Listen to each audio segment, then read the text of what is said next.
أعوذ بالله من الشيطان الرجيم بسم الله الرحمن الرحيم من همزه ونفخه ونفثه۔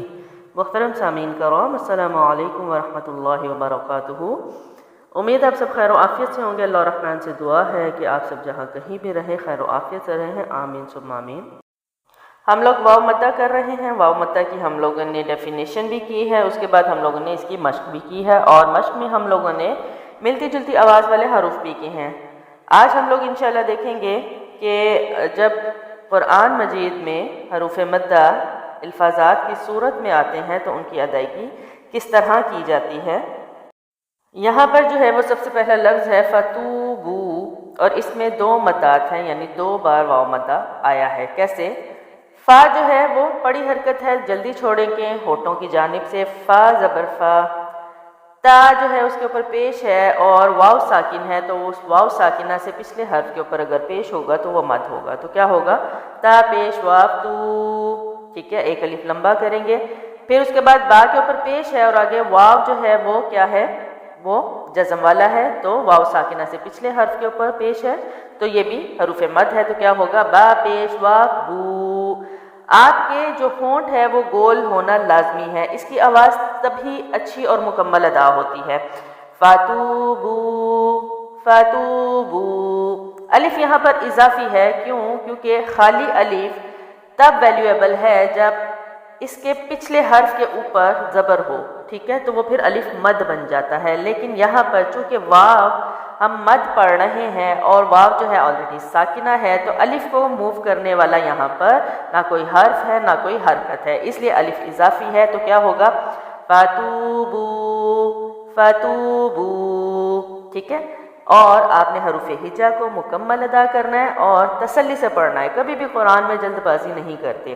میجورٹی کو ہوتا ہے کہ یہ جلدی جلدی، اور ہمارے شاید ذہن میں یہ ہوتا ہے کہ ہم جتنی سپیڈ سے قرآن پڑھیں گے ہمیں لوگوں کو لگے گا ہمیں قرآن اتنا ہی اچھا آتا ہے، جبکہ یہ بالکل غلط ہے۔ آپ کو قرآن جتنا بہترین آتا ہے نا، آپ کی سپیڈ جو ہے وہ اتنی ہی سلو ہو جاتی ہے، ٹھیک ہے، یہ ہمیشہ یاد رکھیں۔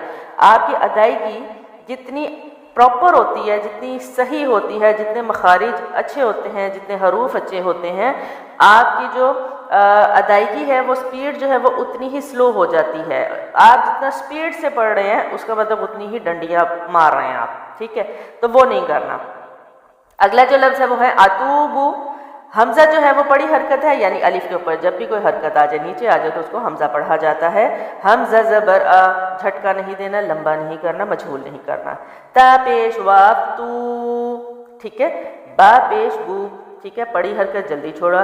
اتوبو اتوب، ٹھیک ہے۔ با کو یہاں میں نے قلقلہ کر دیا، اور واو مدہ یعنی حروف مدہ کے بعد والا حرف اگر ساکن ہو تو حروف مدہ کو وقف میں 3 الف کے برابر لمبا کرتے ہیں۔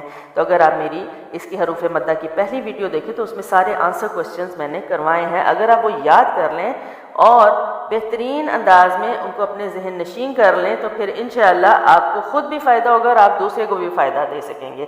اور زندگی میں ایک بات یاد رکھیے گا، میں ہمیشہ کہتی ہوں کہ علم ایسا لو جو آگے سکھا سکو، مطلب ایسا سیکھو جو آگے سکھا سکو۔ تو آپ نے قرآن اس طرح کا سیکھنا ہے کہ آپ کو پتہ ہونا چاہیے کہ میں نے یہ آگے زندگی میں کام کرنا ہے۔ آگے ہے افیضو، اس میں بھی ایک یا مد ہے اور ایک واو مد ہے۔ کیسے؟ حمزہ زبر آ، فا زیر یا فی، ٹھیک ہے، یا ساکن سے پہلے حرف کے نیچے کیا ہے؟ زیر ہے، تو یا مدہ ہے، اس کو ایک الف لمبا کیا۔ افی غود پیش واو زو، ٹھیک ہے، واو ساکن کے پچھلے حرف پہ پیش ہے۔ افیضو افیضو۔ اس کے بعد اگلا لفظ ہے تفیضو، اور یہاں پر ایک یا مد ہے اور باقی پڑی حرکات ہیں، تو کیا ہے؟ تا زبر تا، فا زیر یا فی، یہاں یا مد ہے، ٹھیک ہے، یا ساکن سے پہلے پچھلے حرف کے نیچے زیر ہے تو یا مد ہے، ایک الف لمبا کیا، غود پیش زو، پڑی حرکت جلدی چھوڑا، تفیضو تفیض، ٹھیک ہے۔ یہاں پر میں نے یا مد کو 3 الف لیا کیونکہ یا مد کے بعد والا حرف ساکن تھا۔ آگے ہے تخافو، تا جو ہے وہ پڑی حرکت تا زبر تا، خا زبر الف خا، الف خالی سے پہلے زبر ہے تو الف مد ہے، خا زبر الف خا، فا پیش واو فو، تخافو تخافو، تو یہاں پر ایک الف مد ہی رکھیں گے کیونکہ کیا ہے حروف مدہ ہی وقف میں ہے۔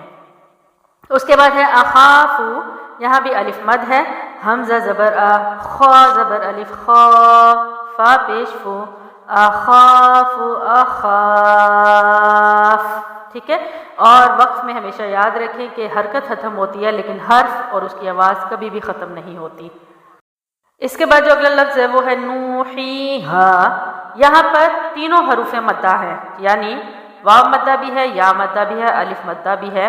اب یہاں پر ایک اور چیز دیکھیے، اگر آپ کو ڈیفینیشن جو کہ میں ہر چیپٹر کے شروع میں سوالات اور جوابات کی صورت میں کرواتی ہوں، اگر آپ یاد نہیں کریں گے تو آپ قرآن کے ان حروف میں جو قواعد ہیں ان کو کیسے آپ پہچان کر سکیں گے؟ اس لیے میں بارہا کہتی ہوں کہ ان ڈیفینیشن کو میں نے سوال جواب میں کرایا ہے تو وہ آسانی اسی میں ہوگی اگر آپ ان کو یاد کر لیں، ٹھیک ہے۔ جسی طرح یاد کریں گے جیسے ہی قرآن میں کوئی بھی رول، کوئی بھی قاعدہ جو ہے وہ چینج ہوگا، آپ کو ڈیفینیشن آتی ہوگی تو آپ کو فوراً پتہ چل جائے گا یہاں پر یہ رول ہے اور میں نے اس کو اس طرح سے پڑھنا ہے۔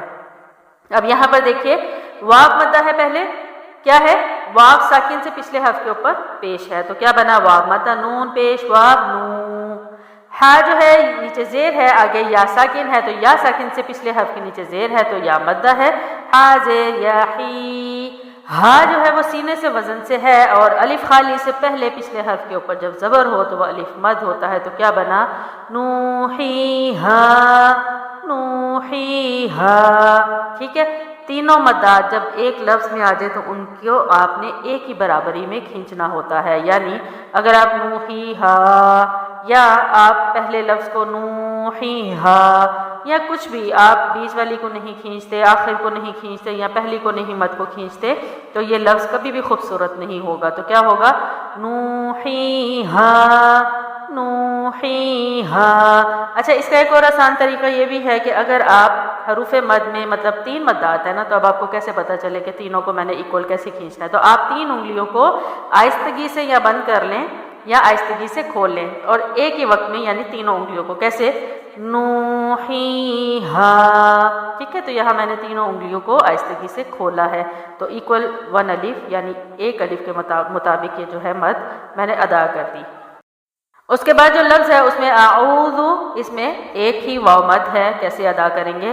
حمزہ زبر عین، آ اور آ ان دونوں آوازوں میں ہمیشہ فرق ظاہر کرنا ہے، اگر آپ ان کا فرق ظاہر نہیں کرتے تو اس کا مطلب آپ قرآن کے حرف کو دوسرے حرف سے بدل دیں گے، یعنی عین کو حمزہ اور حمزہ کو عین بنا دیں گے، یا ہو سکتا ہے آپ حمزہ کو حمزہ ہی پڑھ رہے ہوں اور عین کو بھی آپ حمزہ ہی پڑھ رہے ہوں کیونکہ آپ کو فرق کرنا نہیں آتا، تو کیا ہوگا؟ حمزہ زبر آ، ٹھیک ہے، عین، عین پیش واو او او، ٹھیک ہے، یہ میں نے حلق سے ادا کیا، آ او، ٹھیک ہے۔ ان دونوں آوازوں میں دیکھیں فرق ہے، آ آ آ آ، ٹھیک ہے، ان دونوں آوازوں میں ہمیشہ فرق رکھنا ہے، عین کی آواز اور حمزہ کی آواز میں فرق ہے۔ ذال پیش ذو، ذال زا ضاد ذو، ان تمام آوازوں میں فرق ہے اور اس کا بھی فرق آپ حروف ہجا کی تختی اگر بار بار پریکٹس کریں گے تو انشاءاللہ آپ اس کا فرق بخوبی ادا کر سکیں گے۔ تو کیا ہے؟ ذال پیش ذو، ذال نرم حروف میں سے ہے، آواز نرمی کے ساتھ ہے، ذال پیش ذو، ٹھیک ہے، پڑی حرکت، اعوذ اعوذ، ٹھیک ہے، میں نے اعوذ، اعوذ میجورٹی اعوذ اور پتہ نہیں کیا کیا انداز ہیں، میں تو ان کو نہیں بیان کر سکتی، تو وہ تمام انداز غلط ہیں، ٹھیک ہے۔ یہاں پر حمزہ کی آواز کیا ہے؟ آ، عین کی کیا ہے؟ او، ٹھیک ہے، اعوذ، واو مد ہے اس لیے میں نے اس کو او کو لمبا کیا، اعوذ اعوذ، ٹھیک ہے۔ ذال جو ہے نرمی سے ہے، حرکت ختم ہوئی لیکن ذال کی آواز آخر میں بچ گئی۔ اس کے بعد ہے ذرونا، ذال جو ہے پڑی حرکت نرمی کے ساتھ، ذال زبر ذا، را پیش اور زبر کے ساتھ موٹا پڑھا جاتا ہے تو کیا ہوا؟ را پیش وا رو، یہاں دو مدات آئیں گی، ایک تو را پیش وا رو، نون زبر الف، الف خالی سے پہلے نون پہ زبر ہے، الف مد ہے، نون زبر الف نا، ذرونا ذرونا۔ واو مدہ کی مشق جو ہے ہماری یہاں پر ختم ہوتی ہے، اور الحمدللہ ثم الحمدللہ حروف مدات کی جو ہمارا ہم نے چیپٹر سٹارٹ کیا تھا آج وہ بھی ختم ہوتا ہے۔ حروف مدہ کو جو میرے رب نے مجھے علم عطا کیا ہوا ہے اس کے حساب سے میں نے وہ یہاں پر پوری کوشش کی ہے کہ میں اپنی آواز میں، انداز میں اور الفاظات کے ذریعے سے آپ کو اچھے انداز میں سکھا سکوں، بتا سکوں، سمجھا سکوں۔ اور باقی اللہ تعالیٰ سے دعا ہے کہ اللہ الرحمن جو ہے وہ آپ کا شرح صدر جو ہے، وہ آپ کا سینہ جو ہے قرآن کے لیے روشن بھی کرے اور اس کو کھول بھی دے اور اس کے لیے آسان بھی کر دے، آمین ثم آمین۔ اب ہمارا اگلا چیپٹر دیکھتے ہیں انشاءاللہ الرحمن کہ ہم کون سا چیپٹر نیا سٹارٹ کرتے ہیں۔ اس کے ساتھ انشاءاللہ تعالیٰ اللہ سے دعا کرتے ہیں کہ اللہ تعالیٰ ہمیں استقامت کی توفیق عطا فرمائے، اور انشاءاللہ میری آپ سب سے درخواست ہے کہ ایسا سیکھو قرآن کے آگے سکھا سکو۔ اور میرا یہاں پر آپ کو سکھانے کا مقصد بھی صرف اور صرف یہی ہے کہ قرآن جس طرح سوشل میڈیا بھرا ہوا ہے عجیب عجیب حرکات و سکنات سے، عجیب عجیب ویڈیوز سے، عجیب عجیب جو ہم لوگ ولاگز بنا رہے ہیں، عجیب عجیب معاملات چل رہے ہیں، تو ہمیں قرآن کو بھی اسی طرح اسی ہائیسٹ لیول پر لے جا کر ہمیں اس کے لیے بھی کام کرنا چاہیے، ٹھیک ہے۔ ہمارا اس کے لیے بھی اتنی ہی سپیڈ ہونی چاہیے، اس کو سیکھنے کے لیے، اس کو سکھانے کے لیے بھی ہمارے عمل میں اتنی ہی تیزی ہونی چاہیے۔ تو انشاءاللہ میری اگلی ویڈیو تک اپنا بہت سارا خیال رکھیں۔ السلام علیکم ورحمۃ اللہ وبرکاتہ۔